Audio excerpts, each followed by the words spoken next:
This episode of Buzz is brought to you by Podium, the premier messaging platform that helps customers interact with your practice. Podium, messaging made simple.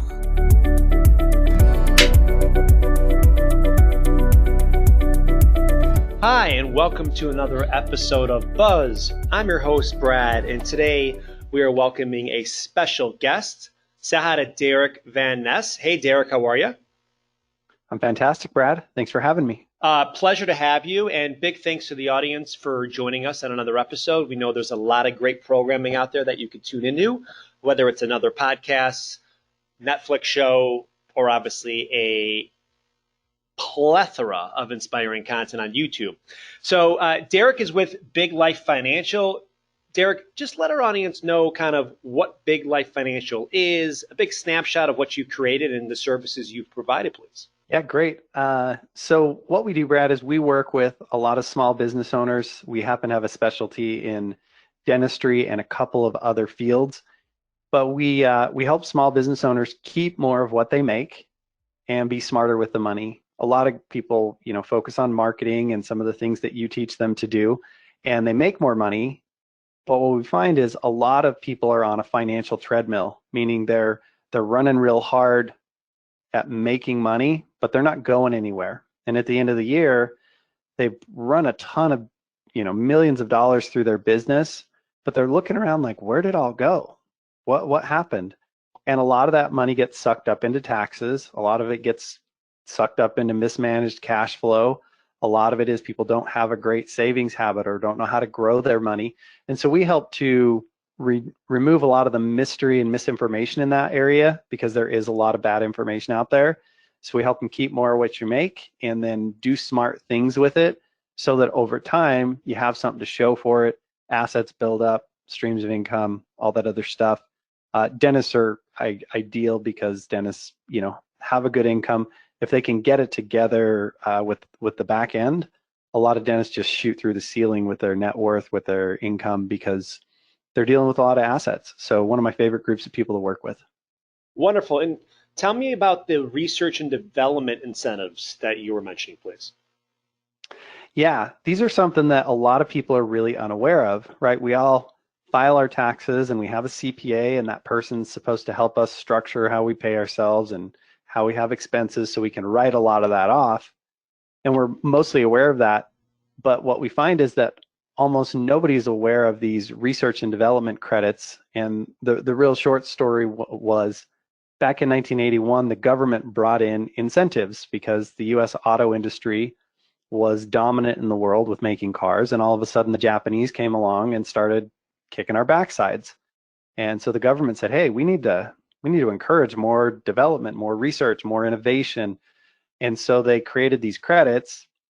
Fast forward, 15, 20 years, those credits had been around and they were applicable to a lot of larger businesses. But in 2015, the government realized, and the powers that be realized, that a lot of these tax incentives were originally created for smaller businesses, but they were just too cumbersome. So nobody was doing them.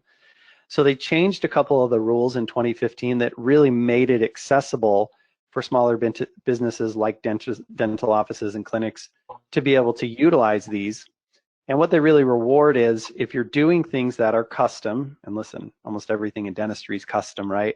If you're based in science, which of course dentistry is biology, chemistry, all this stuff. And then if you're working to get better outcomes, you're keeping track of records, you're really doing things that basically align with what you're doing as a dentist anyway. A lot of that activity is what's called QRA, which is qualified research activities. And so those dollars that you spend paying yourself, paying other people in the office who are doing qualified research activity, some of those qualify for a refund or a reimbursement or an incentive. And so the research and development credits for a lot of dentists turn into 5, sometimes 6 figures that they get back, because we can look back at the last 3 years in money that the government wants to give you back in reward for doing innovative things, doing customized work for clients, trying to get better outcomes. And it varies a little bit from office to office, but we see a nice 5-figure return for a lot of dentists who are established if we can look back over the last 3 years. So it's a really nice shot in the arm, especially with what's been going on with the pandemic and a lot of dentists being out of work to get some of that money back. The IRS is being a little slow processing it right now, but it feels really good to know that there's a big check in the mail with your name on it.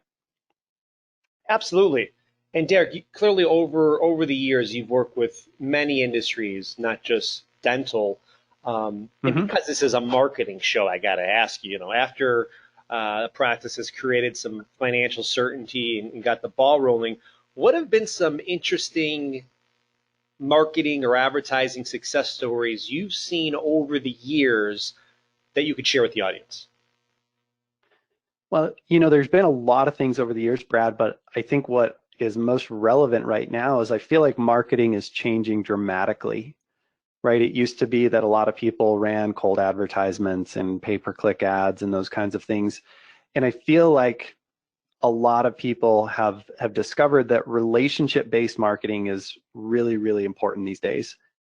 Specifically, I'm a huge fan and have seen for some of the top marketers that I work with, because I have a lot of clients who are marketers. I have a lot of clients who are successful and use marketing companies. And we've really seen a trend, I would say, in the last couple of years toward video and toward things like live video even, where people can do Q&A. Because especially with dentists, I think dentists specifically, dentists and like auto mechanics are like the number one and number two people that people say, hey, go see my guy, right? Like they aren't just pulling you cold out of a phone book. They want to see who you are. It's a very intimate, vulnerable experience. And so we've seen that video marketing in my own business and a lot of these other businesses has made a huge difference in conversion rate because of the trust level, in getting people to go from interested to becoming clients, actually coming in the door. And so I've seen success stories where, people have gone, I mean, myself personally, at the beginning of this year, we were running a ton of cold advertising. I was getting 15 to 30 new leads a day. We had to contact those people, set appointments, talk with them, and a lot of those just didn't turn into anything. So modeling what I've seen some of the other key people that I know doing with YouTube, with Facebook Lives, our conversion rate has gone through the ceiling. I don't generate quite as many leads, but almost everybody that I talk to wants to do business with us because they already know us coming in the door. So to me, that's like the biggest trend that I've seen is people want to, the buzzwords right now are know, like, and trust you. If they know who you are, if they like you, and if they trust you, and listen, dentistry is high trust, right? It makes a really, really big difference. Your team doesn't have to work so hard to build trust. Your case acceptance rate goes up, and there's a lot more that goes into the bottom line just from that style of marketing. And that's probably the biggest trend I've seen in the last 2 years that I think has been super uber successful. What are your thoughts on that? I think it's brilliant. Super stealth mode. I agree 1,000%. I do want to go back though and ask you, what were the cold outreach methods you were using to generate 15 to 30 leads a day? Because that is a healthy amount of leads for any business pretty much. Yeah, so we tested some ads through Facebook and a little bit through Google and Instagram, and we were just offering a lead magnet, right? I've been at this long enough that I have a pretty good idea of what people are interested in. And so our ideal clients, the trick was our targeting wasn't that great. I mean, I specifically work with business owners, but we were getting a lot of people who wanted to be business owners but weren't. Mm-hmm. But we were just, we were offering, we teach something called the money maximization model, which is a way that business owners can grow their money while still having access to it. Because a lot of business owners, it's like, oh, do I leave it in cash so I can get to it for my business and have working capital? Or do I put it somewhere where it can grow? And we've got a model that teaches you how you can do both, and we even teach you how to turn it into your own personal banking system. So with a couple of key phrases related to that dilemma and how to solve that, we got a really high conversion rate. We gave away a book for free, just a digital PDF version of the book, and then followed that up with a series of educational emails to help people answer the biggest questions that come up when people look at the book and encourage them to set appointments. And then we did do follow-up calls because a lot of people mean to call you and they just don't. Mm-hmm. But if you call them, they're excited to talk to you. but I found that the building the relationship was a lot tougher with those people because a book doesn't build the same relationship that video does, at least in my experience. Absolutely. And the name of your book, What Would the Rockefellers Do, is absolutely brilliant. I assume that's the book you're talking about. It is, yeah. A good friend of mine wrote it, and we've been in business together in one form or another for the last 20 years. I loved the book, right? And it really does drive home the point that thinking differently gets different results, and a lot of people are just not thinking the way that the ultra successful do. So we wanted to share some of those ideas. Well, that's a nice phrase to bring to any aspect of life. You know, if you're sitting down for dinner, you know you should be eating healthy. It's like, okay, what would my nutritionist do when the waiter Yep. comes over to ask her? Even for marketing, right? Like, what would this marketing person that I look up to or watch or listen to say here? Or what would, Hmm. you know, you're thinking about innovation, or what would Elon Musk do? So I love that, to frame that and have your own mastermind, if you will. Okay, so and real quick, after someone downloads the book, name, email, phone, is there, like, how long do you give it until you're actually following up or text message, or do you like let them sit on the book and read it for like a couple weeks? Yeah, so I've experimented with this a lot. And what I was finding from an appointment standpoint was if I called them right away, a lot of them were like, oh, I haven't had a chance to read the book yet. Can you call me back in a couple of weeks? So what I like to do is give them a couple days, maybe 3 or 4 days was ideal, because at that point, if they said, oh, I haven't had a chance to read the book yet, I say, listen, I totally get it. I buy a lot of books and don't get to all of them either. How about if we set an appointment like a week from now? That'll give you a week to dig into it. And then even if you haven't finished the book, I can fill you in on the gaps. And so what I did was I let it go long enough that if they hadn't taken action yet, there was a reasonable amount of time where it was like, well, if you're not going to get to it in 3 or 4 days, you probably won't in a week or two. So let's just set up a time to go over it anyway. And most people seem to jump on that. If I wait too long, couple of weeks, I kind of got a lot of, oh, yeah, I kind of remember that. Hmm. And if I called them like the day of, they were like, whoa, back off, let me read the book. So I found that like 3 to 7 days was a really nice window. Beautiful. And I love how you're talking about creating your own banking system. On a side note, what's your take on crypto and Bitcoin? Well, if you would have asked me this 6 months ago, I would have said, I'm not so sure, because one of my mantras is you should invest in things you know about, things you care about, and things you control. And I know some things about Bitcoin and where it came from and the basics of that, but I don't actually know like where the intrinsic value is in it. And that scares me a little bit, right? Because if Bitcoin evaporated tomorrow, like your life wouldn't be impacted. Like if Amazon evaporated tomorrow, it'd be a problem, or Netflix, or some of these other things. So to me, like that's a little bit scary. However, under the current circumstances, I do think for some people, Bitcoin is a bit of a hedge, because the people who are investing in Bitcoin and putting money there are people that are, uh, let's say, anti-conformist to some extent, right? They aren't trying to be in the typical system. It's not going to be impacted dramatically by the ups and downs of the market. So I think it's a very interesting place to potentially store cash. But to me, like the whole digital currency, cryptocurrency thing is very Wild West right now. I think you could win really big. I think you could lose it all. I believe at the end of the day, and I don't know how long this is going to take to shake out, there's only going to be one or two cryptocurrencies. I mean, the world might have one and China will have their own or something like that. But yeah, I think if you have a little extra money and you just want to put it in a place where it'll probably hold its value, that's good. A good place to kind of have a hedge. But realistically, if I don't understand it or control it, I don't invest there. So I don't personally have any money in cryptocurrency right now.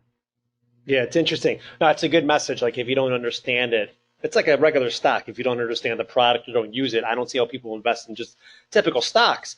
But I'm a huge fan, and crypto. I mean, it's clearly, I think, just faster it's going to happen, and it's just where the market's going. And Amazon will be there, but the ledger system will work differently. So maybe as opposed to charging it to your typical credit card, you'll be just exchanging bitcoins, right? And obviously, Facebook's coming out with Libra, and so I think it's inevitable. It's happening quicker than anyone expected, especially now that we're basically in a cashless society. Like, how often do you go to the register now and like keep the change, or you try to not have any interaction with the iPad or payments and stuff. So I think a lot of these technologies, these exponential growth technologies that clearly were on the horizon and going to be impacting us, are just like 10x speed and just coming sooner. But it's fascinating, and I just love that you're talking about creating your own banking system. It's an inspirational thought. So I know we're jumping around marketing money. This is an exciting talk, and it's awesome for the Buzz audience. Back to kind of the video you mentioned, and by the way, your YouTube channel is fantastic. Anyone should check out Derek's YouTube channel. A lot of great stuff on there. Like, what's your whole take with the thumbnails? I like what you're doing. Have you found more success with those thumbnails and kind of that word, that phrase? What have you learned with that? Yeah, it's tricky. So for me with video, like I'm doing my best to do the 80-20 rule, right? Like get 80% of the results with 20% of the effort. I don't want to spend days in the editing room. I don't want to be, especially in today's world, out at exotic locations trying to film. I'm really trying to focus on great content in a way that's easy to digest, 5 to 15 minutes. People can really walk away with some tangible value. And so thumbnails are one of the things where, we can kind of catch people's attention. We try to have some funny little thumbnails that do it. I try to make some funny faces so they catch some attention. We've been doing some stuff with a little whiteboard there so that we can try and grab attention. But we're really just having fun with it. People know it's going to be, to some extent, a talking head video. I do have a couple where I do whiteboard presentations and a few other things, but for the most part, the idea there is just to have some fun with it. But having a big title on there, Brad, absolutely helps. If it's just a picture of your head and all you have is the subtitle that's like the print down below, that's not nearly as effective as having a big, simple title that's catchy. You don't want to do clickbait, right? You want to deliver on the promise that you make or the inquiry that you create. But I think having something that essentially is a headline that will hook people and say, well, let me give this 30 seconds. And then, of course, how you structure your video is very, very important. Being able to start off with some sort of strong statement, some sort of startling statement that's going to catch people off guard or is different than they expected, but also intriguing. Then I like to go into a story, right? Help people understand why you're saying what you're saying, where this comes from, what's your personal experience, what have you seen that's like real world and not a bunch of hypothetical theory that brings this to light. And then you can kind of explain the nuances, right? So you hit them up front, pow, right in the nose, let them know, hey, you think you know about this, but actually you don't. Or here's something really surprising that you may not have considered. And then you tell them how you learned that, share with them the nuances, and then ideally let them know how they can implement that in their life, right? Some sort of practical takeaway. And usually you want to allude to that in the beginning of the video. Hey, here's this thing and blah, blah, blah, and it's not what you think. But by the end of this video, you're going to understand why I'm saying what I'm saying and how you can avoid this problem and how you can make this happen for you and how you can create this value in your own life. Go into the story, give them the nuances and the details, and then at the end, take them out with a challenge, a call to action, something that's really going to get them moving is sort of the structure that we use. I love it. Are you strategizing? Because your thumbnails are really cool. Like, you got a different look or gesture on each one, and then that's associated with a phrase and really nice typeface and a consistent color palette. Are those pre-planned? Like, you got to get this during the filming of you holding your nose with both hands, or is it in post? You guys look at it and you're like, let's actually choose this moment. Yeah, actually what I do is I know what I'm going to talk about, obviously. And so I do multiple poses that I think are related to that. If it's something like, don't make this mistake, I'll do something where I'm like, pushing the palm of my hand against my face, or I'm looking down, shaking my head, or I'll do like a don't go in there with my hands kind of in an X, and I'll do 3 or 4 or 5 of those for my video guy, and then I'll do the video. So that way I don't have to be thinking during the video, how am I going to hit this pose? Or if I don't hit something that's super dramatic during the video, it's okay. We did that beforehand. So I always do 4, 5, 6 of those prior to the video. Then we film the video, and most of my videos are pretty much one take. Occasionally I get stuck on something, so we edit it out a little bit. But for the most part, they're pretty one take. But that way I don't have too many extra things to think about, because I really try and keep the videos conversational. I feel like it's a little clunky when I try to be too structured. I agree. And are you guys filming this together, or you're filming it solo and then sending the file to him? Yeah, I just film it solo here in my office, and then I send it to him, and he chops them up. You know, I pay him on a monthly basis. He's a super awesome marketing guy. He optimizes the keywords and puts in all the descriptions, and he does the thumbnails. So I film the video, I come up with the content, and then he optimizes it for digital. That's awesome. And any tips for someone listening? Because I know some practices out here, right, listening, like, oh, we want to do like a Wednesday wisdom oral health tip, how to scrape your tongue, how to floss and brush, what foods to eat, things like that. I know you mentioned going live. We're a huge fan of that for offices. Any advice you have, whether it's the framing or which lights to get on Amazon, or do you use a phone or an iPad? Like, any advice for someone trying to capture the content on their own that looks great, and then if they don't want to edit it or they want to upload it directly on their own, like, any advice for that? Yeah, so some of my best advice is good audio is so important. There's so many videos out there that sound really echoey and garbage. I don't have any special acoustics in the room that I film in, but I do have a good mic. It's only like $250. It's a wireless Rode mic. I absolutely love it. I bought 5 or 6, and it took forever to find a good one. Really love that. So if you can get good audio, super, super important. Derek, what's the name of that mic, if you don't mind? I'll have to send you the link. It's a Rode mic, RODE. Okay, we'll put it on the show notes if you want to email it to me. Yeah. I think I looked the other day, and it's like $278 or something on Amazon. Okay. Second thing is good lighting is really important. I have glasses, which is really tricky because you get like the reflection. So I have to use a lot of indirect lighting with mine. But I think having the front of you really lit up and then a darker background. I also like to use a 50 millimeter lens. The cool thing about a 50 is, if we're going to get slightly technical here, for photography, it has a very short depth of field. In other words, the area that's in focus is very small.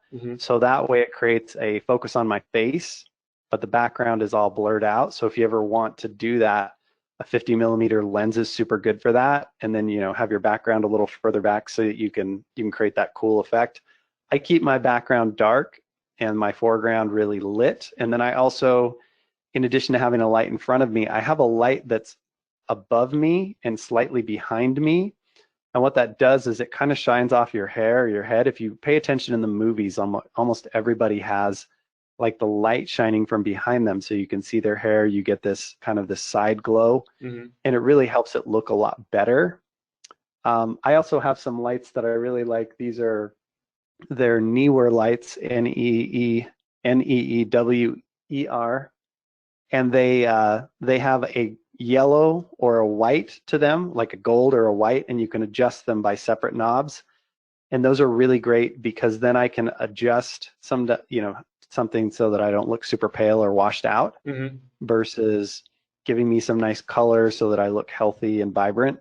And I play with those depending on what I'm wearing and a little bit of that. So that's another tip that I think is really nice. But you probably need 2 lights. I think a lot of people shine all the lights from the front, but when you get one kind of to the side and a little bit behind you, it creates this really cool effect. Yeah, so it looks so great. Your content's brilliant. Yeah, thanks for sharing that. And clearly we're a video first agency, and Dentainment, right? Entertainment, and then we really try to make it a video first approach for clients. And you know, anyone listening, back to the video content. If you don't feel comfortable filming yourselves, get patient testimonials, have team members, hygienists, assistants do oral health tips. If you're comfortable, talk about your passion for clinical excellence.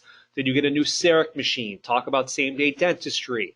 I mean, some of the content we film on mobile for clients performs as good, if not better, than when we go in there with the whole crew and the lights and the editing. So don't solely rely on that one day a year where you hire the crew and they come out, right? Everyone's empowered now. Now, getting some of this gear that Derek's talking about is very helpful, and we encourage you to do that. But if all you do is start the simple little tripod and start using your mobile phone, the camera on mobile phones are better than most film cameras were 20 years ago, right? 15 years ago. Yep. So, and plus for social media, for YouTube, it almost is better for some of the content that the practices are posting. You don't want to make it look like Spielberg shot it, right? So a little bit crappy might be better or more believable, especially for those patient testimonials. But clearly, if you're going to be doing a recurring theme or a regular show, have the same setup, get a couple lights. I love the idea of the back light or the side light for a little more production value. Having someone to help you edit it is great. We do that, but obviously people listening, you have your own marketing person or someone in house. And there's a lot of cool apps out there and free tools. You don't need to understand, After Effects, right? But there's a lot of tools out there. But what Derek's talking about is having this video first approach, because even if you're getting all these leads, in Derek's case for clients, in your case patients, if the conversion rate optimization is not there, it's an issue. So you still want to maintain that level of interest in the practice, but the video first approach will really help the conversion rate for new patient flow. Yeah, and I'll add one more thing there too, Brad. When you first start off, it's going to be uncomfortable. You're probably not going to be that great at it. What I found though is just stick with it, create a regimen, right? So my regimen is I record 3 videos a week. And so throughout the week, I just keep notes on my phone. What are topics that are coming up with clients? What are things that are important? In my world, what's going on with the economy, those kinds of things. And then I'll record all of those at the same time that day. In the beginning, like looking into a camera feels weird. You don't feel connected. It goes away very quickly. Give yourself a couple of weeks of just being consistent.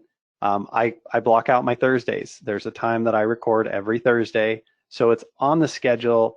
It's consistent. For the first couple of weeks, it was really hard. It was like pulling teeth, right? Really, really hard for me. But once I got a couple of them under my belt, it got a lot easier. After you watch a couple, give yourself some feedback. Oh, don't blink so much. Talk faster, talk slower, get animated. One of the best tips I ever learned with video was really tell your video like you're telling a story to a child. Like get really animated. You're going to feel like you're over the top, but people watching it are just going to be like, wow, that guy's really into it. This is really cool, right? So it feels over the top, but it doesn't translate super heavily into the video. So when you see the video, it actually looks animated. So you're not like the stone face, especially if you're talking about, fun things. Get into it, have some fun with it. You'll find your own groove, but the key is consistency. If you can stick with it for a couple of weeks, you'll really find a groove that you're comfortable with. You'll find your style. And from there, it just gets really easy and really fun. Such great advice. I got to ask you another question. You're obviously a brilliant marketer as well. This is awesome. On your website, as seen in, you got Entrepreneur Magazine, Forbes, Amazon. You're getting a lot of press. You're on this show. You're doing a ton of podcasts. What's your advice for any practices listening who feel like, what? We want to be like a local celebrity in town. We want to be the number one person a TV show or a newspaper reaches out to if they want a tip about whether it's opening a practice again or oral health tips, right? What advice do you have for people looking to generate their own PR and being their own publicist? How should they go about reaching out to people? Do they do it on their own? Do they delegate it? What do you think? Yeah, so I do think it can be kind of time consuming in the very beginning. So I think if you can have someone in your office do at least the legwork up front to get you in front of the right person or right people is really helpful. Like for my podcast, I have a booking agency that I use that I love. They're going to book me on 50 shows this year. Jeez, that's great. So now I don't know if that translates to dentistry in the sense that there's probably not 50 local podcasts that you can be on, whereas my audience is nationwide. So it's a lot easier. But I think, honestly, a lot of papers, a lot of online places, they're looking for content. I think if you actively go to them with stories, with ideas, and say, hey, I'd love to be this person for you. I'm happy to create content for you. Like they're looking for that kind of stuff. Newspapers and a lot of media outlets don't have huge budgets. So if they don't have to pay someone to go out and create good content, then and you'll create it for them, that's a total win for them. The other thing that's really important is you need to explain to them why what you're teaching is relevant right now and why people will watch it. Because a lot of times you just go and say, oh, this is really cool. And they're like, okay, that's fine. But like, we're looking for relevant stuff. Sure. Things that apply to the current moment. So if you can angle it that way, you'll get a lot more PR and so forth. But really, honestly, Brad, the main thing there is just to create the intention. This is something we're going to do, and start reaching out to people proactively. And in the areas that you want to be an influencer, whether that's within your dental community or your local community or with charitable organizations or whatever, they're almost always excited to hear from you, especially if you're in a small community. I mean, if you're trying to dominate Los Angeles, that's totally different. But a very small portion of the population lives in Los Angeles or New York City. Most people can dominate their little community with a little bit of effort. It doesn't take a lot. No, I agree. Brilliant advice. Lastly, what are some of your favorite brands that you look up to or think are doing an amazing job, whether it's for systems, finances, or marketing? A couple that I really like. There's a group that I think they're amazing marketers. They're called the gal's name is Kelly Roach, and they teach something called the live launch method, which is what we use for our Facebook lives.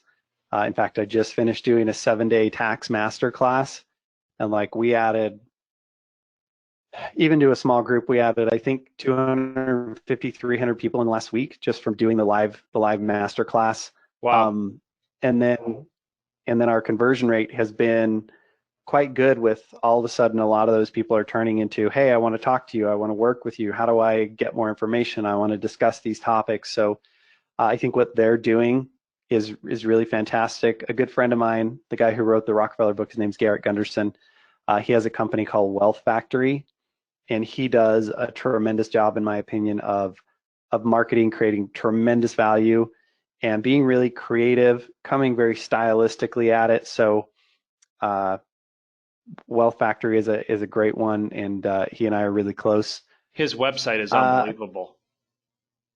Yeah, and he puts out, I mean, he's a monster for content. I put out, like I said, 3 videos a week. He does a video a day of like really high quality content, and he and I exchange a ton of ideas. I don't know where he comes up with all the ideas, but he's a machine. He's doing some really cool stuff that I cannot share because it's not public yet. But of course, yeah, he's one of my best friends, and he's doing a ton of cool stuff. By the way, I love that he has Wistia. We're going to make the switch. Vimeo's been amazing, but for the website to embed the Wistia, what's your take on the Wistia platform? It's great, huh?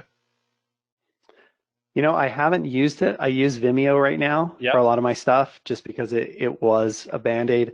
I think we're about to transition over to some different things with creating a membership site and some of the other stuff, so that I can deliver a lot of content that's very, I don't want to say generic, but kind of applies to everybody, so that we can really focus as we work with clients on the specifics of their situation. So probably going to switch to Kajabi. A lot of people I see with their podcasts are going to be using Acuity for their scheduler. I have a different one. So probably transitioning to a lot of that now that we're really starting to hit a stride, but I haven't used Wistia. So. And by the way, he's using Vimeo as well. So on his services, he's using Vimeo, your friend. So he's using both, but on the homepage, he's using Wistia. Vimeo is amazing. This whole show's on Vimeo. I'm just talking more website stuff. But I so appreciate it. I'm going to look into Kelly's approach. That sounds unbelievable as well. You can just tell on their website. Brilliant already. So, Derek, the wealth of knowledge you've shared, no pun intended, pun intended. Your next book should be the wealth of knowledge. Well, I do try and share a lot of this stuff in my my Facebook group. It's called the Business Owners Success Lab. I do weekly trainings, 45 minutes to an hour every Friday morning, 9 a.m. Pacific. We talk about everything from real estate investing, because I've owned a couple hundred real estate properties, to financial strategy, tax strategy. A lot of people just don't understand sort of the life cycle of building wealth. Like they just think it's about building up as much money as you can, but ultimately it's about how do I transition that into an income stream? Because if you just got a big chunk of money, that doesn't do you much good. And things like the stock market, honestly, like when you get to distribution post-retirement, they're really inefficient in transitioning from dollars to income. Mm-hmm. And so we help people to understand like that's a real factor. It's not just how much money you have, but how much money does that translate to on a monthly, yearly basis in retirement. And then marketing, done some marketing stuff. I keep the marketing pretty basic for the most part.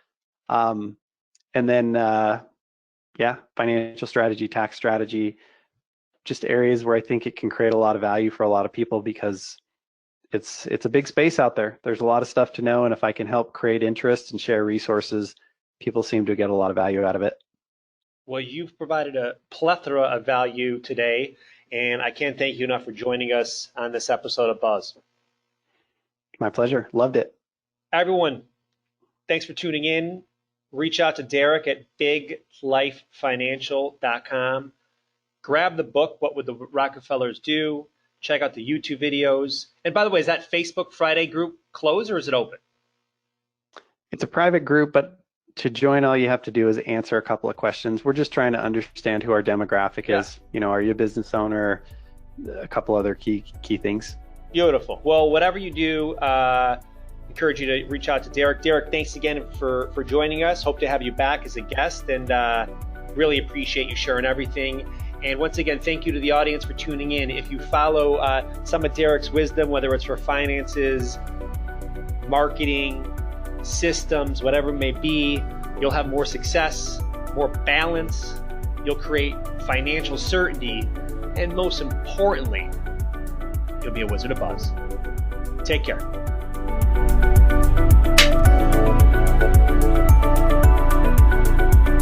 Podium is the premier messaging platform that helps boost your practice 3 ways: driving customer reviews, turning site traffic into text messages with web chat, and generating real-time feedback. To see more, go to podium.com/buzz for a special offer.